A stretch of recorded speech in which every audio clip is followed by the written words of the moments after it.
Do you want to know how you can create a new folder using Otter AI? If yes, then this video is for you. Hello and welcome to AI Basics. It's your host back again with yet another interesting tutorial video. In this video, I'm going to teach you how you can create a new folder in Otter AI. Go ahead and open Otter AI on your Chrome or Edge browser and then log into your account. Now go to the left hand side, scroll down and find folders. Go ahead and click the add or plus button and write down the name of the folder. After writing down the name, go ahead and click create. You can see that you have created a folder. You can go ahead and rename it clicking on this box over here. You can paste URL and to record.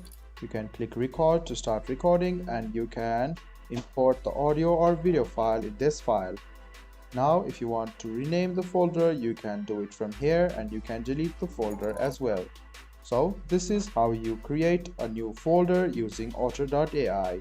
Click on the add button, write down the folder name, click create, and then the folder will be created. I hope this video was helpful for you. If you still have any kind of confusion, please do mention us on the comment section down below. Like the video, subscribe to the channel, and do hit the bell button for more.